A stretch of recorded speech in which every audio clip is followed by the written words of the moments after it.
Velcro charger, compressor, power, supercharger. Supercharger secara umumnya adalah air compressor, iaitu pemampat udara yang mengeluarkan bunyi. Ia menyedut lebih banyak oksigen ke dalam enjin. Jadi, ia hasilkan lebih banyak power. Tapi tunggu, bukan ke turbo sama macam tu?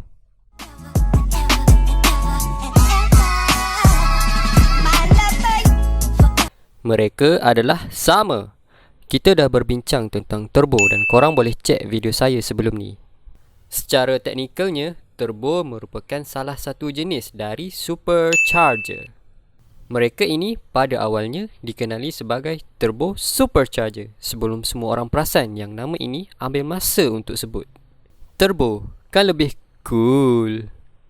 Pada hari ini, kita menggunakan term supercharger untuk enjin air compressor yang bukannya turbo.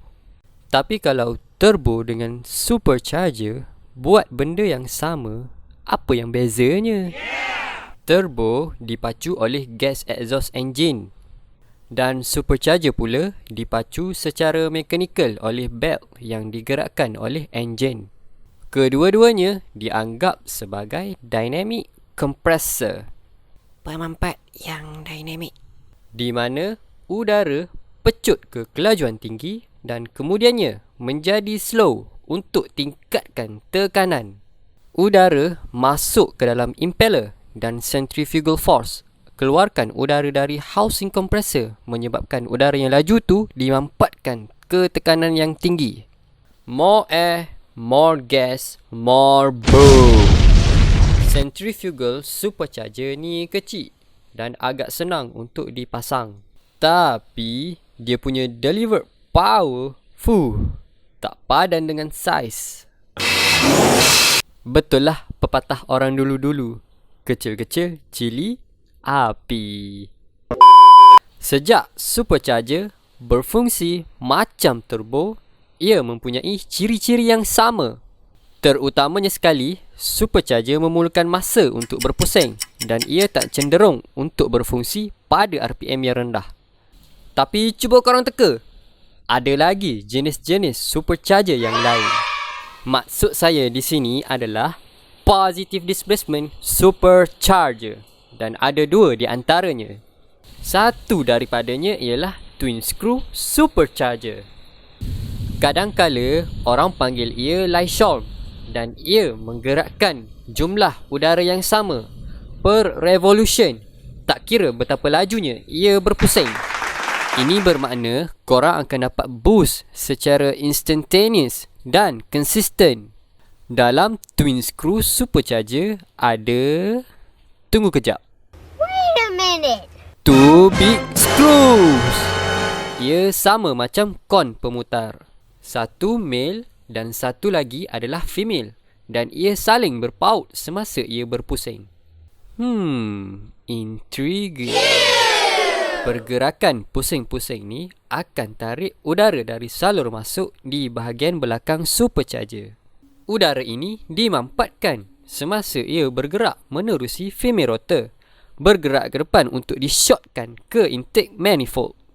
Setelah udara masuk ke intake, udara kini jadi lebih padat.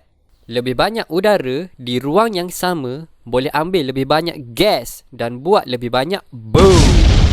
Jenis positive displacement supercharger yang kedua setakat ini yang paling popular ialah Roots type supercharger, dan ia mungkin boleh jadi lebih besar. Fikir Mad Max, Toretto. Roots type supercharger adalah desain supercharger yang pertama kalinya dipatenkan oleh Philander dan Francis Roots pada 1860. Kedua-dua brother ni pada mulanya buat desain untuk bantu pengudaraan pekerja penggali gua. Kesudahannya, Roots supercharger ni adalah kipas yang terbaik. Kemudian, Gottlieb Daimler dari Daimler-Benz patenkan balik ia untuk digunakan pada internal combustion engine. Kereta supercharge yang pertama merupakan Mercedes Compressor Models yang dijual pada 1923. We back off club! Di dalam root supercharger ada dua rotor berpusing. Berbeza dengan twin screw, root type ini identical, mempunyai rotor yang bersimetri. Udara terperangkap di ruang antara lobes semasa ia berputar. Udara ini terperangkap di luar pemutar, dekat salur masuk, di bahagian atas ke bahagian bawah supercharger. Selain bentuk rotor, perbezaan yang ketara di antara twin screw dan root supercharger adalah udara tidak dimampatkan di dalam root charger. Udara ini berpusing bersama rotor dan masuk ke enjin. Itulah sebabnya mereka dipanggil blowers. Udara yang dimampat akan jadi panas. Ingat tak? Itu yang membuatkan udara jadi tersebar. Turbo akan hantar udara yang dimampat ke intercooler untuk sejukkannya. Tapi supercharger pula biasanya dipasang di atas dekat salur masuk enjin. Jadi intercooler pun turut akan ada kat situ. Liquid coolant akan pas menerusi intercooler untuk sejukkannya dan udara yang dimampat menjadi sejuk sebaik sahaja masuk ke enjin. Okey, ini adalah 2018 Roush Performance Phase 1 Supercharger. Roush telah berada dalam bisnes performance engineering lebih dari 4 dekad dan kit ini adalah untuk Mustang GT versi 2018 yang merupakan inovasi terbaru dalam supercharger. Kebanyakan roots blower ada 3 loads dan 60 degree twist. Kit ni mempunyai twin 4 low rotor yang dipusingkan ke 170 darjah, di mana ia lebih efisien, lebih powerful system. Loop keempat akan tambah helix angle. Maksud saya twist. Dalam design yang unik ini, port input dan output hasilkan thermal efficiency yang lebih baik, airflow yang lebih efisien dan tingkatkan lagi noise dan vibration karakteristik. Korang fikir betul-betul. Sebab supercharger ni dipacu oleh crankshaft. Udara akan constantly bergerak dan sejumlah besar udara akan masuk ke intake, tidak kira berapa speed korang guna. Sama ada twin screw ataupun roots, ia berkesan untuk buat enjin tu macam ada displacement yang besar. Jadi, tindak balas throttle akan sama seperti kereta yang hirup udara segar. Ini bermaksud tak ada lag. Kita measure supercharger dengan berapa banyak udara yang dapat digerakkan dalam satu putaran. 2650 Roush Performance Phase 1 Supercharger ni dia dapat nama dia sebab dia dapat gerakkan 2650 cm padu udara ke dalam enjin setiap kali ia buat 360 darjah putaran. 2.65 liter. Ini adalah Phase 1 kit Roush yang terbesar pernah ada.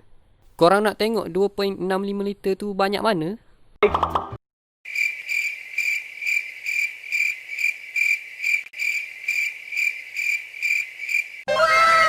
Sebanyak ni udara yang blower boleh masukkan ke enjin dalam satu putaran. Kit Roush ini adalah kit supercharger yang komplit sebab ia dilengkapi dengan supercharger, aluminium apa yang kostum, intake manifold yang lebih rendah, udara kececair intercooler dalam ECU yang dah di-upgrade. Banyak betul barang kat situ. Komponen ni dah didesain, dibina dan diuji untuk berfungsi dengan lancar. Dan bahagian yang paling cun sekali ialah korang akan dapat lebih banyak power.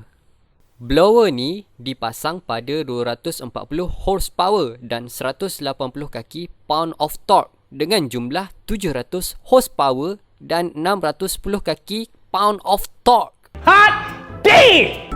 God damn, dompet. Itulah baru betul supercharger. Subscribe channel saya. Saya hargai sangat-sangat. Lebih banyak korang subscribe, lebih banyak benda cool yang saya boleh sampaikan. Korang suka belajar tentang supercharger, korang sudah jatuh cinta dengan turbocharger. Korang suka tengok benda yang berpusing? Nantikan video saya yang lain tentang rotary engine, di mana orang jarang cakap tentang dia. Jangan bagi tahu.